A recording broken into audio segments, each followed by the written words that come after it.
And we are live on Leadership Redefined with our second wine dance guest today, Dr. Christine Jordan. Welcome, Anthony. Welcome, Rich. Good morning. Morning. How are you, Christine? Good to see you. It's good to see you guys too. We're well. It's a beautiful day out. We had a beautiful weekend here in New York, and excited about this spring warm weather. Yes, I think everybody's excited. By the end of the winter, everybody's just like, bring on some warmth here, right? Yes. No more snow, bring on some warmth, especially as we get older. I think it's even more amplified. So, Christine, I'd love for you to talk about, obviously, your role in Wine Dance, your leadership style. We're going to get into some of the things that you are passionate about. I know you're in the world of attendance and parent community engagement as well is a passion of yours. So we'll speak to those too. But real quick for the audience, your title, I guess we'll start off with, and what you do, and a brief overview of your leadership style. What how do you go about being a leader in Wine Dance? So my title is Assistant to the Superintendent for Administrative and Instructional Accountability. And my role here has kind of evolved. This is my fourth year here in the school district.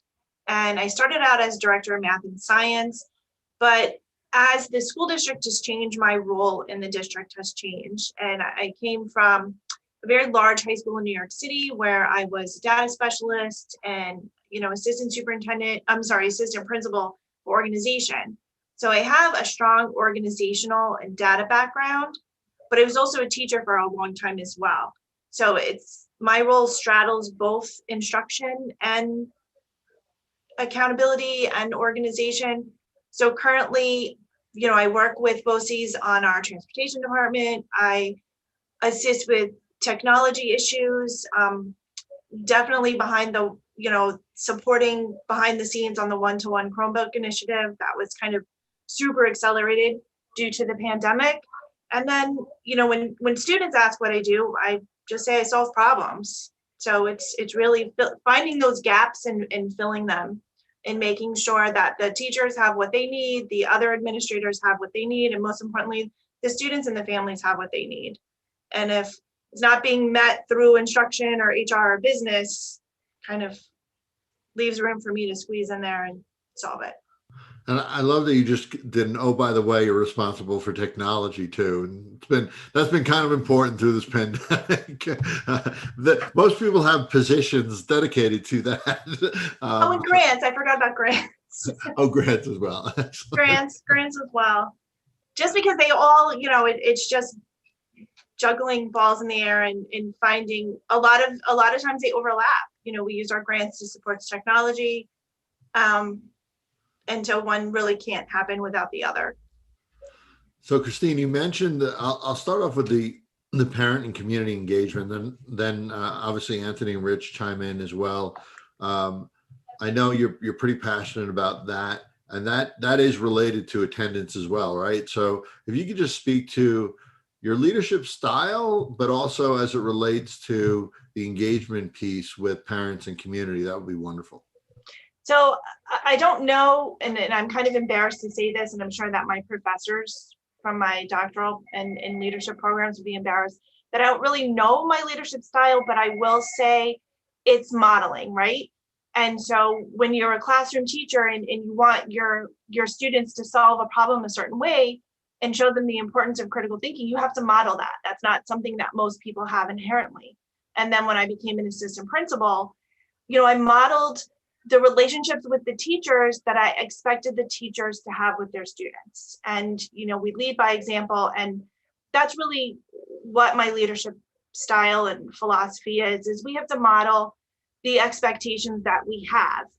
And I did my dissertation on the importance of chronic absenteeism and how to address it in high schools that have been identified for improvement. My whole education career has been in the improvement world. I came from a receivership high school. I came to a target district that had a receivership school, and that's the world I know.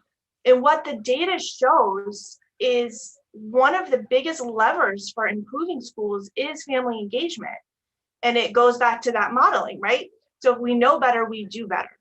And I remember me, the poster child for understanding attendance, I got an email from my kid's teacher that said she had 8 absences. And I was like, what? There's no way she has 8 absences. And I wasn't even tracking my own child's attendance. So if we expect to improve school through attendance, we have to be very explicit and clear with the families on how many days are being missed and what that equates to. And so chronic absenteeism, it's 10% of the school year, it's 18 days. And it doesn't sound like a lot, but if you think about it, that's an entire month of instruction. School is only 10 months and most months have 20 days of instruction. And when you're missing 18 days, that's an entire month. So if I said to you, Dr. Brazana, you can let your child just miss 1 month of school. When you phrase it like that, there's no way that you would allow that to happen. But 2 days a month isn't so bad, right? But it's all the same. And so when we have the understanding and we communicate this to our teachers and to our students, and most importantly to our families, then we can start to look at how attendance impacts and have the understanding and have the conversation. And most people don't realize that attendance really starts in kindergarten, even though we don't report it. But poor attendance habits that begin in kindergarten can impact the 3rd grade and the literacy and the numeracy in 3rd grade. And once those patterns are set, they begin to impact the middle school grades. And then once those patterns are set, that's really what's going to impact your high school dropout and your graduation rates. So I always like to tell people graduation rate doesn't get decided in 12th grade. Graduation rate gets decided in 8th grade, 9th grade, 3rd grade, and even kindergarten. I want to ask something, then I'll turn over to Rich and Anthony, ask their questions. Does family engagement drive attendance, or does attendance drive family engagement? I think it's a cycle. If you have the conversation about attendance with the families, then you maybe won't have the attendance problem that's going to force you to reach out to families to get them engaged. Right. So if it can start together, you don't have to fix one by going after the other. Excellent. Good. Anthony, Rich? Christine, I agree with everything you've said, and I know that you have great depth of knowledge and experience in this. And I can't, agree with you more that engagement with families is critical in many aspects of school life, particularly attendance. But give me your thoughts on the relationship between attendance and pedagogy and methodology and student engagement in the classroom. So, I will harken back to my days as a young, and I don't think I was ever a young math teacher, but I guess I was a young math teacher. And, we would have these department meetings and everyone would say like, oh, this kid only comes in once a week. And so as a teacher, sometimes we fall back on well, I can't possibly fix this problem because the kid is never here type situation. And so we have that, but also, is the child not coming to your class regularly because you're not engaging them? And I remember Dr. Rita, when she said kids don't learn from people they don't like. And, certainly when you're a high school student or even to some extent a middle school student, and you have that mobility and you're able to cut class, you're going to cut the class of the teachers either you don't like or are not doing the best job of engaging you. And that's certainly not true in elementary school for the most part. But in middle school and high school, engagement drives attendance. And I do think that sometimes as educators, we have a hard time seeing it. We take almost the reverse. I can't engage the student because they're never here. And so both of those could be true, but it's also taking the time to figure out which one it is and reaching out and building that relationship. Because if you build the relationship with your students and you're able to engage with them, whether it's about, how to solve a quadratic equation or what their favorite punk rock band is, because there are kids, believe it or not, that listen to punk rock music these days. And if you can engage with them, their attendance will improve. And then you're not battling all the time. They're not coming. They're not coming. They're not coming. I think in elementary school, it's a little bit more about engaging with the families because, my daughter's in 5th grade and she goes to school because I tell her to. If she stays home, I'm a party to that. When my son was a senior in high school, he did what he did. He drove his car. Maybe he did, maybe he went, I don't know. Rich? I just, before you go, I I'm appreciate sorry, your, I didn't mean to no, cut it's you okay. off. No, I couldn't Oh, get my mute yeah, off quick enough. yeah. I appreciate your answer. And I just want to say that I'd like to save this next question for your next meeting with us. And that is, how do you start to transform instruction to meet that student engagement piece? That is a huge, huge undertaking. And a lot of things that you said require teachers to take a long, hard look at just how engaging they are in the classroom. So that's a whole nother discussion, but I certainly thank you and appreciate your answer. Rich? Actually, Dr. A actually certainly has offered the point that I think I would wanted to pursue as well. You know, the matter, especially on the secondary level, Christine, notwithstanding all the other things you have to work with, you know that the cross systemic issues are sometimes really hard to tease apart, aren't they? And yes, it's true that parent engagement, even parent engagement with secondary students. And by the way, I like the word engagement instead of involvement, and I like that you use that term.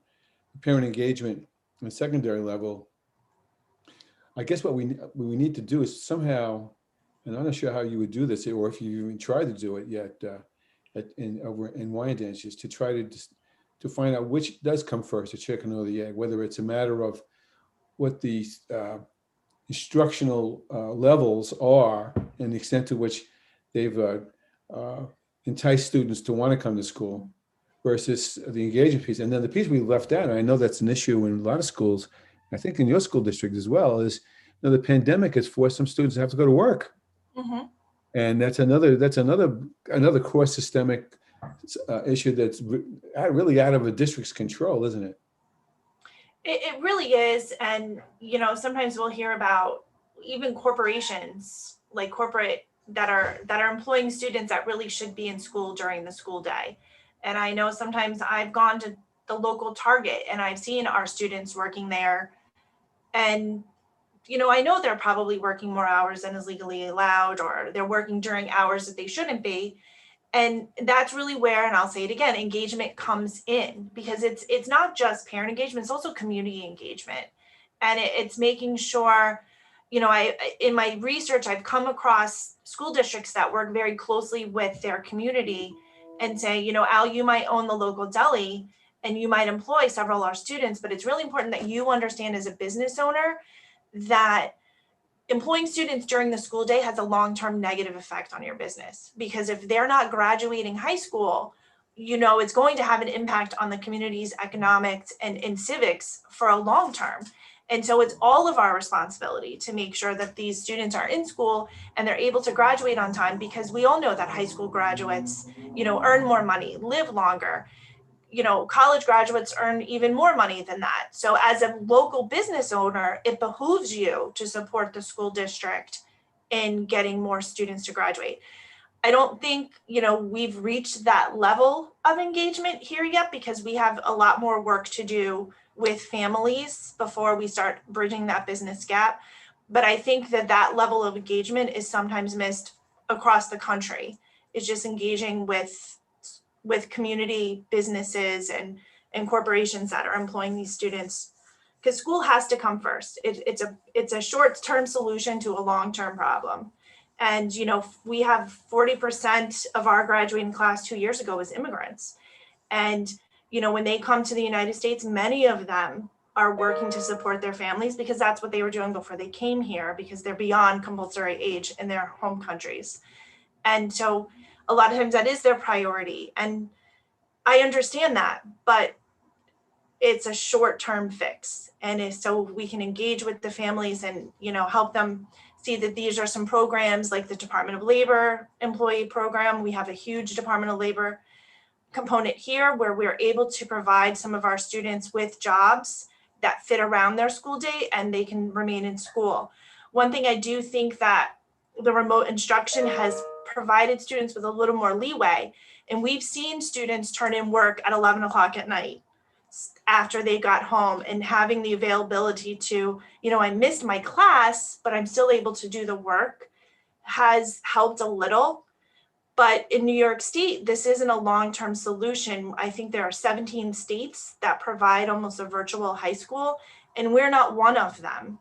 And I think if New York State can kind of help the districts like Wyandanch and some other high poverty districts develop an online school, that might provide a little bit of a solution for that problem for students who have to work or think that they have to work and still need to graduate high school. And/or restructure some things that you have the option to do with some planning. Like I know that Wyandanch High School's been talking about our cooperative education approach, which would have a great appeal to students. It's not easy to put in place, especially in a suburban area for that matter. Right. But it's certainly an opportunity for leadership to, I don't like this phrase, but it's the first one I can think of, think out of the box. I mean, I think that when you use the word engagement, anyone, there's another dimension to engagement, and that is making school meaningful to students. And it isn't always meaningful.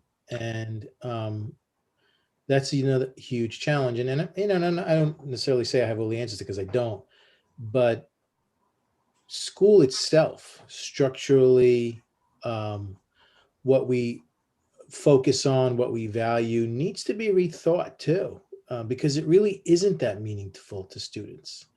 And I know that, every district now is going through this whole process of now we have to give the state exams again, and what's that going to mean? And, until there's maybe some change of thought in the policymakers too, that just makes your job and those in the field harder.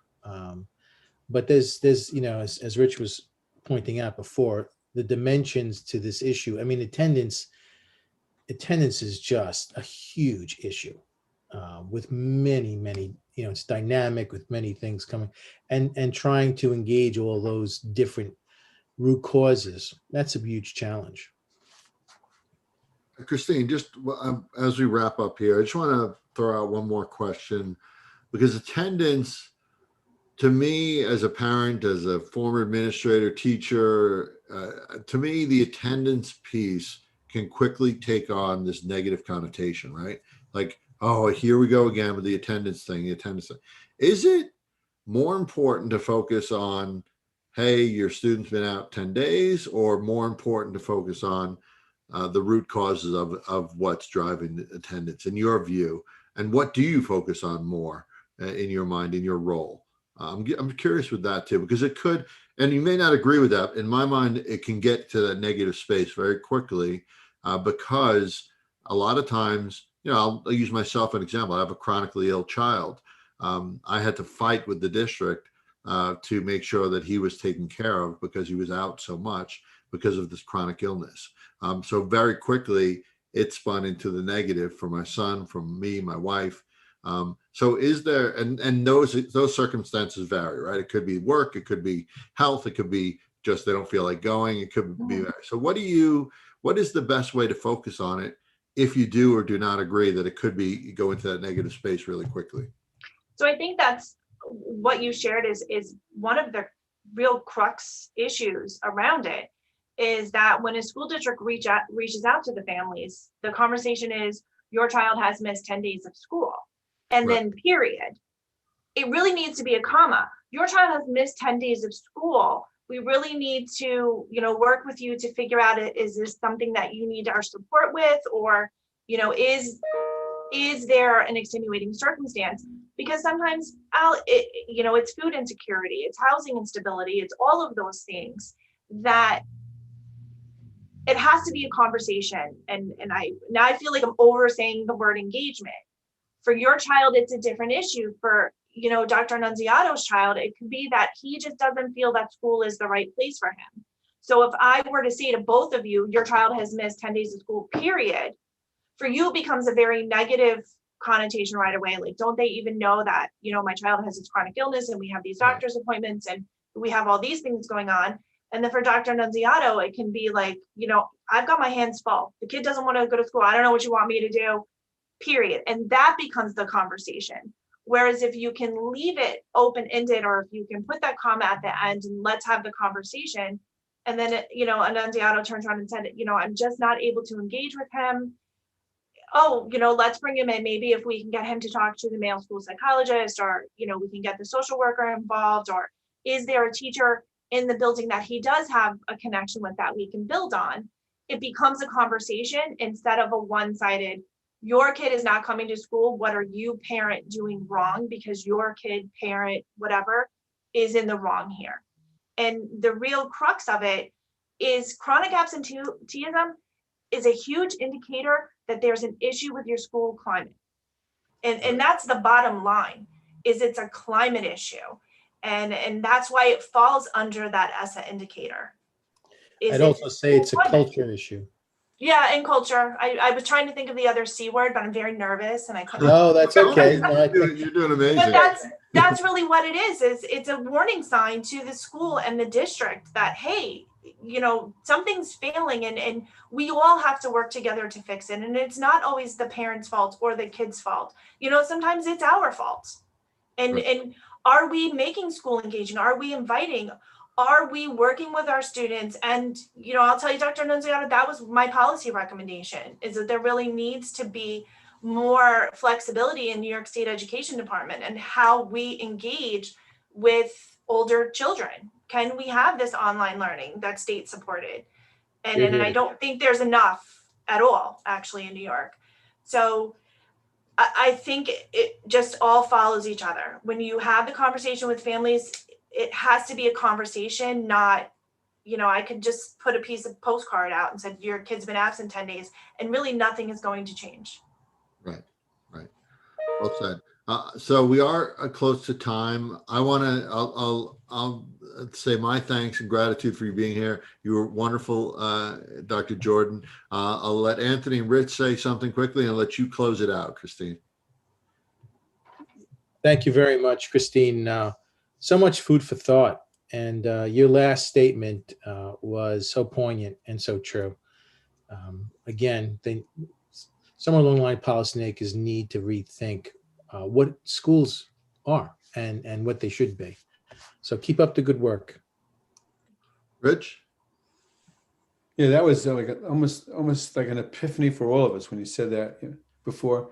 Now, really, I mean, all of what we at Leadership Redefined are trying to invest with you and help you co-develop has been that kind of points of view to recognize that this is a big hairy monster and it has lots of pieces to it, and it's just gratifying to hear that you recognize what the challenges are. If we interviewed Dr. Talbot, your superintendent, a little while back, and the screen she had behind her was about the graduation.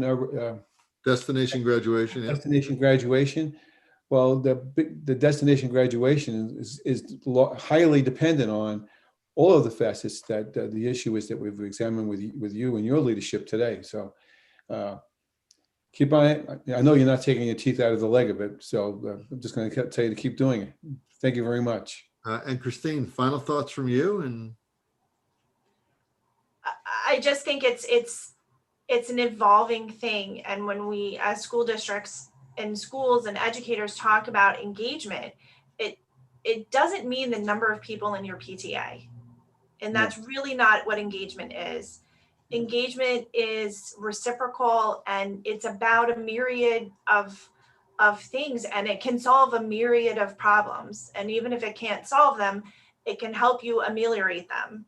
And I think we need to move from, as an industry, away from engagement means the number of people coming to back to school night or the number of people, in the PTA, and that's not really what it is. And I challenge schools to find ways to meaningfully engage with families and give them the tools necessary to become true partners in their child's education. And also, maybe move away from parent engagement, and it's really family engagement, because I think particularly in districts like Wyandanch, it's not always the parents. Sometimes it's a parent and someone, or sometimes the parents just are unavailable. yeah, thank you. Christine, I really appreciate your time, appreciate the conversation. And we will be seeing you soon as we continue to work in Wyandanch. We'll be seeing you soon. Thanks so much. Really appreciate Thank it. you. Thank you. This was fun.